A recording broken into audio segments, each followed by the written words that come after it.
Toujours dans votre acte du jour suñ fa jógee dañuy dem fële ca Chine ginnaaw nag moom El Malick Ndiaye le gouverneur de la République du Sénégal bi mu demee foofu daal gis nañu daal ci biir présentation bi nga xam ne mi ngi ko doon amal ab drapeau parti politique am la fa daal di indi ce qui prouve ni que tey jii ñu incarné suñu république di waa Pastef sonoo ko des purs gouverneurs amuñu xam-xam xamuñu dara naka nga mën a jëlee parti politique nga jël drapeau boole ko drapeau de la République Sénégal nag dañ ko mooñaale ci li nga xamante ni mooy république ci biir loolu nag am na ñoo xamante ni daal dinañ koy tontu ci trahison bi nga xamante ni Pastef ñu ngi koy def état bu Sénégal ci biir loolu moom Moustapha Diakhaté daal dina leen recadrer aussi sévèrement nañu xooli ji vidéo yi dellu soir.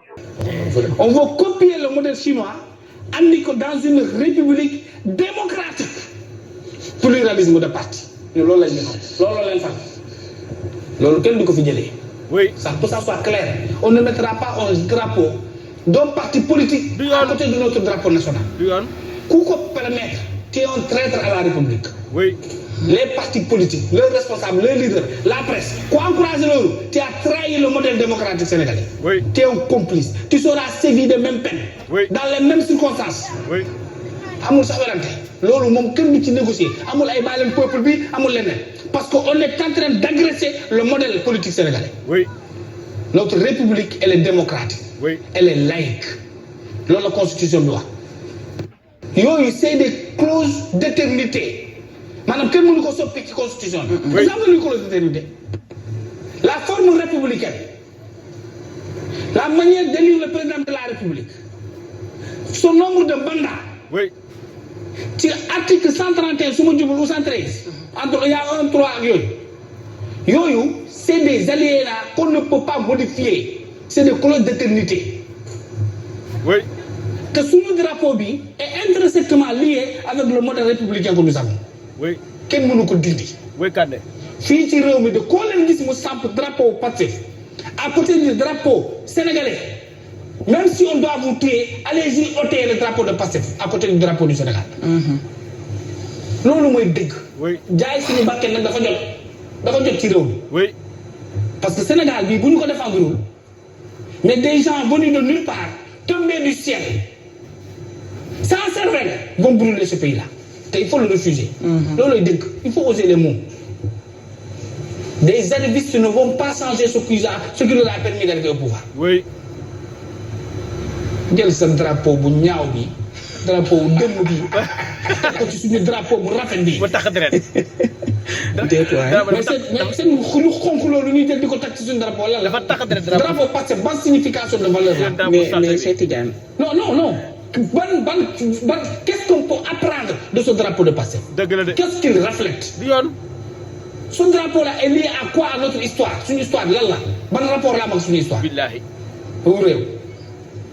alors que nos enfants à l'école vous leur dites ce que signifie le vert ñu récité ko. nga wax ne lan mooy rouge ñu wax la lu muy signifié. bidéo bi lu muy wut ci biir couleur bu jaune bi ñu wax la ko. couleur bu jaune bi lan la signifié ñu wax la ko. waaye sëgg bu nacc bee ubbi gémmiñam bi ŋaan lan la ban relation la am ak suñu histoire réew. ñu naan parti communiste.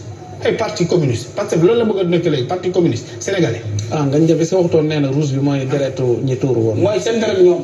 non ñi géewoon ci affaire yi. mais xanaa parce que moo jiitu loolu kon waxul dëgg. moom merci cher. même bu ko wax. En France la commencé. En visite officielle en Chine. président de l'Assemblée nationale bu bindee visite officielle maanaam Malick Ndiaye bu bindee visite officielle c'est le président de l'Assemblée nationale. parce que Pastef mënut a organiser visite officielle. voilà donc loolu leer na. kon bu nee en visite officielle en Chine ce n'est plus le porte-parole de Pastef. c'est le président de l'institution parlementaire. loolu mooy benn bi. pour rencontrer un ministre chef département de comité central du parti communiste chinois. maintenant ñu génne ko mooy mu taxaw benn chinois ñeenti drapeau nekk seen ginnaaw drapeau parti communiste chinois bi mosi bi nekk ak bu république de Chine mooy bi étoile yi nekk moom mu indi drapeau république bu Sénégal ak bu Pastef Sénégal Malick Ndiaye li ma xamul mooy en Chine parti bi moo yilif état bi mooy parti état en Chine le parti communiste moom état bu Chine c'est pourquoi pour nga nekk le président de la République nécessairement da ngay nekk le président du parti yaa koy jëlee comme l'actuel président de la République c'est le président du parti communiste chinois. Donc foofu le parti est confondu avec l'État. Ce n'est pas le cas entre le PASTEF et la République du Sénégal.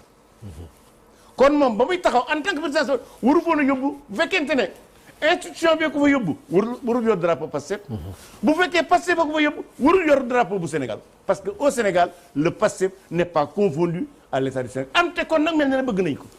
mooy li Sonko tuddee woon le parti état. parti état. àll kan tuddee ko parti état Sonko. ak segun foofu nag.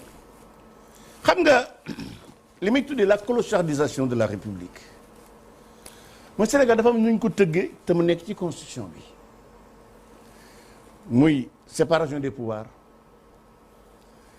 république état de droit démocratie extra. C'est-à-dire le PASTEF c'est une association privée. El Malick Ndiaye président assemblée nationale buy tukki ngir PASTEF daa war a leer nañ ci bopp nit ñi rawatina ci bu fekkee délégation PASTEF la du El Malick Ndiaye moo ko war a jiite si Ayib Daffé moo ko war a jiite bu bokkee ci délégation ba parce que mooy secrétaire général du PASTEF.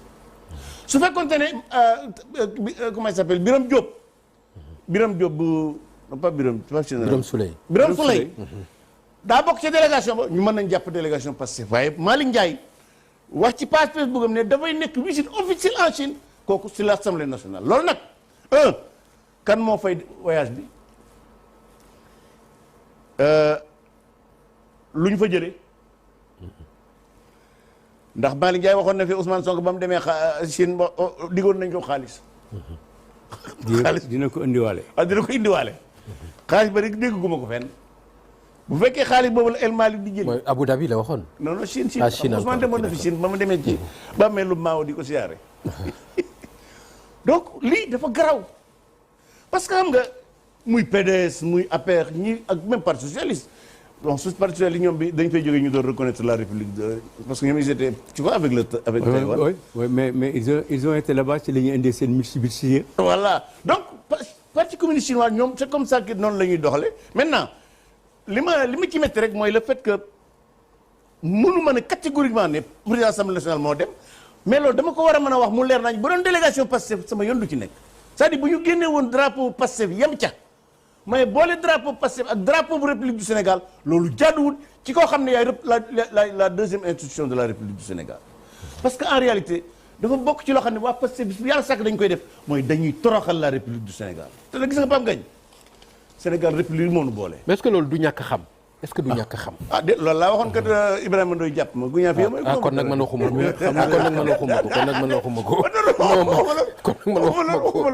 je crois que waa Maguette man est-ce que du ñàkk xam daal laa wax. bu fekkee parce que Maguette Sène bu ci bokkee rek délégation assemblée nationale. ok en tout cas Maguette Sène daal délégation Pastef parce que bu dee délégation Pastef El Malick Ndiaye mën na caa bokk mais Taïb Socé moo ko war a jiitu parce que moo jiitu en terme de protocole moo jiitu El Malick Ndiaye. Maguette Sène daal la ñu ne le. bu cee Maguette Sène bokkee c'est une délégation de l'Assemblée parce que Maguette Sène bokkul Pastef kon en fait. est-ce que loolu wóor na la.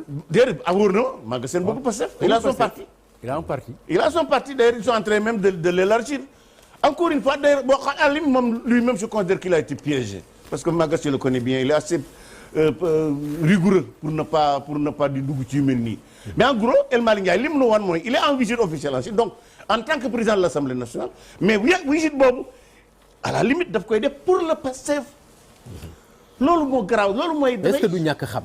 du ñàkk xam parce que yi ngay wax ni dañ koy def pour di toroxal république bi est-ce que du ñàkk xam. man de damaa xamuñu dañoo xamut moo tax ma tuddee woon leen gu ñàkk bañ jàpp ma ci. gaar ya ci du ñàkk xam Pape c'est-à-dire dañoo nekk ci maa tey mais El Malick Ndiaye moo fi toog bëccëgum dara kàmm naan magistrat yi du def li nu bëgg daan leen effacé.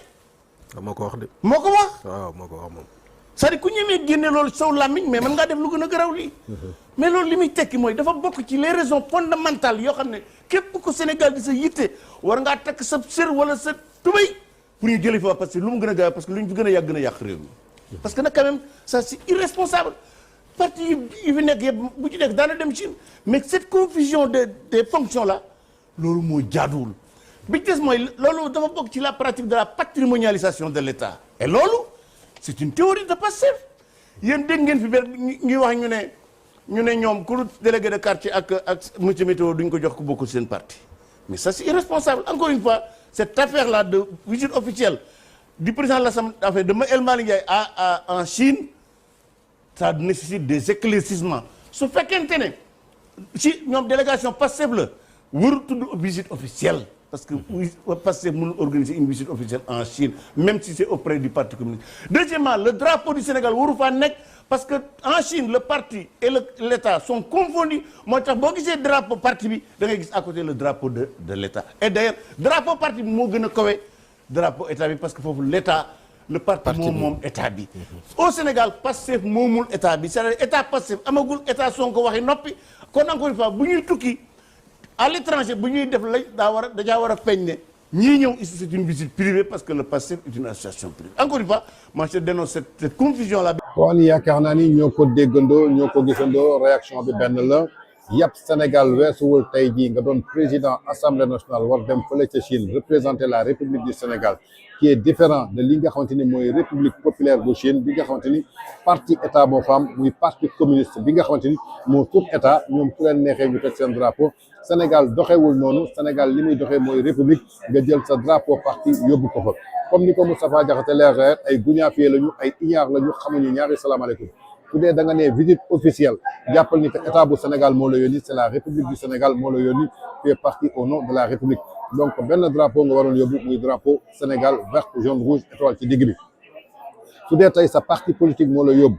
bul naan visite officielle mën ngaa dem mais sa drapeau parti Pastef mën na fa nekk mais drapeau Sénégal dafa nekk mais li jaaxal askan bi mooy drapeau Chine dafa nekk drapeau communiste yi drapeau Sénégal ba noppi drapeau parti Pastef nekk fa ni Chine di doxee ak ni Sénégal di doxee bokkul Chine parti état la ñu am ñun Sénégal république la ñu am donc ce qui est diamétralement opposé mais ce qui prouve que aujourd'hui El Malick Ndiaye dafa yàpp askanu Sénégal il a trahi le peuple sénégalais il a trahi le serment de nos institutions à travers le président de la République Bassirou Diomaye Faye alors que lépp luy responsable mooy président Bassirou Diomaye Faye moom mi taxawoon ci kanamu conseil constitutionnel daal di waat dina respecter constitution bi respecter loo ko képp koo xamante ni yaa ngi yeewoo ci Sénégal mais El Malick Ndiaye respecté wul suñu constitution et jusqu'à présent le président de la République Bassirou Diomaye Faye gisuñu la ci communiqué gisuñu la ci poste donc ce qui incarne aujourd'hui la République du Sénégal en commençant par le président de la République son premier ministre le président de la République de l'Assemblée nationale ñoom ñëpp ce sont des gens qui ne méritent pas d'être à leur place parce qu'ils ont ridiculisé le Sénégal, ils ont montré la honte au nom du monde entier que respecté wuñu benn yoon luy état xamuñu lan mooy état donc je crois que mu doon révélation yoo xamante ni indi nañ ko daal di savonné bu baax a baax ki nga xamante ni c'est le guñaafier de l'Assemblée nationale muy El Malick Ndiaye président central ci li nga xamante ni def na ko fële ca diwaanu Chine mu doon loo xamante ni manque de respect total la trahison totale la jëmale ko tey jii ci suñu république muy le Sénégal. Merci beaucoup, c'était tout pour votre actu du jour. Quant à moi, je vous retrouve la prochaine fois. D'ici là, restez scotchés. Mon programme, ça continue toujours sur VIP People.